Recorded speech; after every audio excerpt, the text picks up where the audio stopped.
نحمدہ و نصلی علی رسولہ الکریم اما بعد فاعوذ باللہ من الشیطان الرجیم بسم اللہ الرحمن الرحیم رب اشرح لی صدری ویسر لی امری واحلل عقدۃ من لسانی یفقہوا قولی رب یسر ولا تعسر وتمم بالخیر اللہم فقہنا فی الدین۔ سورۃ البقرہ آیت نمبر 209، لفظی ترجمہ، روٹ ورڈ اور تفسیر۔ فَإِن زَلَلْتُمْ، پھر اگر پھسل جاؤ تم، لام روٹ ہے اس کا، پھسلنا، سلپ ہونا، بہکنے کے معنوں میں آتا ہے۔ بہکنا کیا ہوتا ہے؟ سیدھا چلتے چلتے ایک طرف ہو گئے۔ مِن بَعْدِ مَا جَاءَتْکُمْ، بعد اس کے کہ آ گئی تمہارے پاس، البینات، واضح نشانیاں، فَاعْلَمُوا، تو جان لو، ان اللہ، بے شک اللہ تعالیٰ، عزیز، عزت والا ہے، غلبے والا ہے، حکیم، حکمت والا ہے۔ ہاں کا میم روٹ ہے اس کا، حکم حکمت دونوں سے ہے۔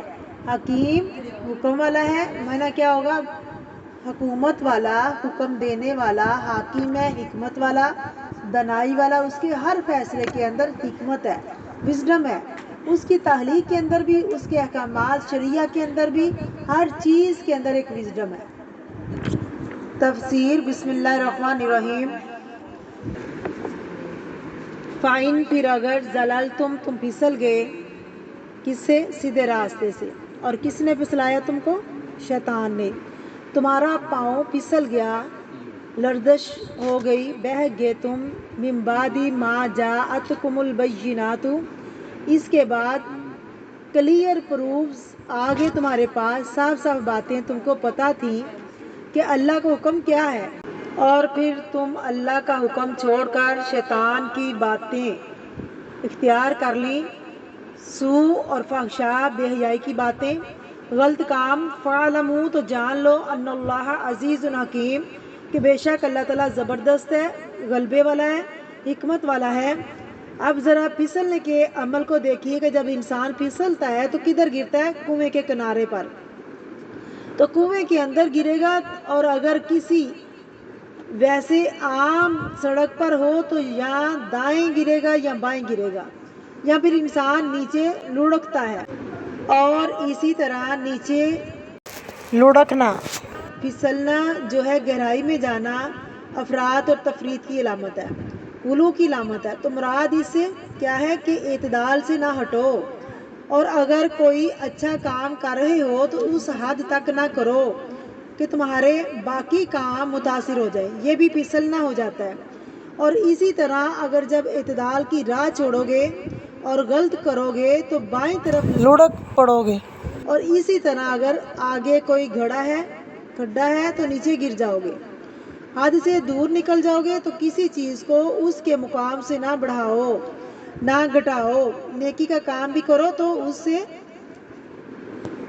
ایکسٹریم پر نہ کرو۔ مثلا ایکسٹریم سے کیا مراد ہے؟ یہاں پر وضاحت کر دی گئی کہ 5 نمازیں ایکسٹریم نہیں ہیں، رمضان کے روزے ایکسٹریم نہیں ہیں، عورت کا اپنے آپ کو ڈانپنا ایکسٹریم نہیں ہے، یہ تو فرائض میں سے ہے۔ چیزیں ایکسٹریم کیا ہیں؟ مثلا آپ ساری رات نمازیں پڑھیں اور ہر روز روزہ رکھ لیں، کوئی آرام نہ کریں، یا بیوی بچوں کو چھوڑ کر جنگلوں میں نکل جائیں، یعنی ایکسٹریم سے مراد مثلا آپ کہیں کہ مجھے قرآن حفظ کرنے کا شوق ہے تو میں نمازیں تب شروع کروں گی جب مجھے سارا قرآن حفظ ہو جائے گا۔ اب آپ کیا کریں کہ بظاہر تو نیکی کا کام آپ کر رہی ہیں، لیکن اتنا بڑا فرض چھوڑ رہی ہیں، یعنی قرآن حفظ کرنا تو نیکی ہے، لیکن نمازیں چھوڑ رہے ہیں تو اتنا بڑا فرض چھوڑ رہے ہیں، تو یہ سب کیا ہے؟ پھسلن ہے۔ اعتدال کی راہ کیا ہے؟ صراط مستقیم کیا ہے؟ وہ جسے قرآن پاک میں بیان کیا ہے اللہ رب العزت نے، جیسے نبی کریم صلی اللہ علیہ وسلم نے کر کے دکھایا ہے۔ فَإِن زَلَلْتُم مِّن بَعْدِ مَا جَاءَتْکُمُ الْبَیِّنَاتُ، بینات کیا ہوتی ہیں؟ قرآن اور سنت۔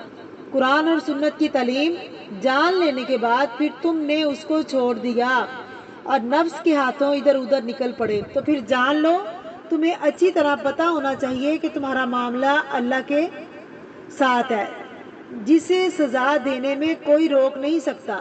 جو کسی کو سزا دینا چاہے تو اسے کوئی روک نہیں سکتا، انتقام سے کوئی روک نہیں سکتا، کوئی اس پہ غالب نہیں آ سکتا۔ اور حکیم حکمت والا بھی ہے کہ وہ اپنے کام اس طریقے سے کرتا ہے کہ انسان کی عقل دنگ رہ جاتی ہے۔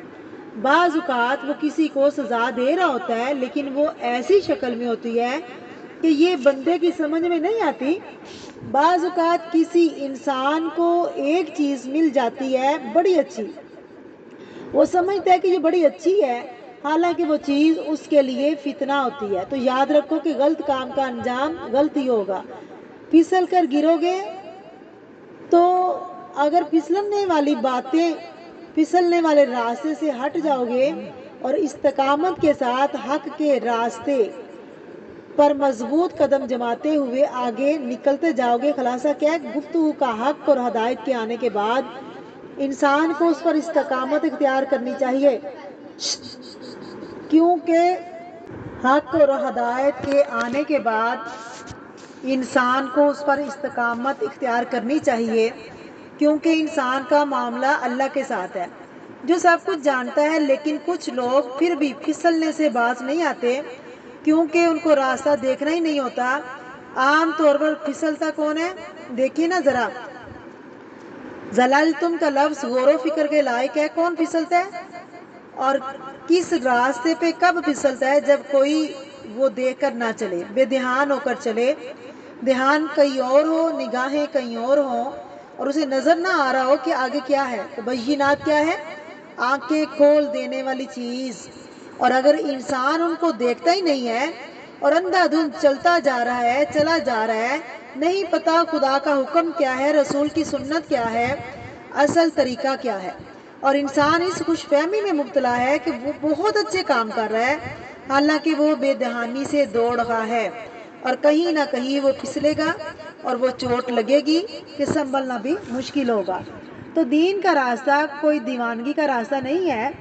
دین کا راستہ ایسا راستہ ہے جس پر سمجھ کر چلنا چاہیے، لیکن جو اللہ کے نافرمان ہوتے ہیں، جو خواہشات پرست ہوتے ہیں، وہ پھسل جاتے ہیں۔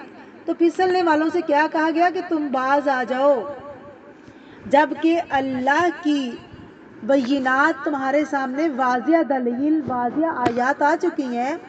تو تم شیطان سے بچو اور بچنے کی کوشش کرو۔ اللہ تعالی ہم سب کو شیطان سے بچنے کی توفیق عطا فرمائے، آمین۔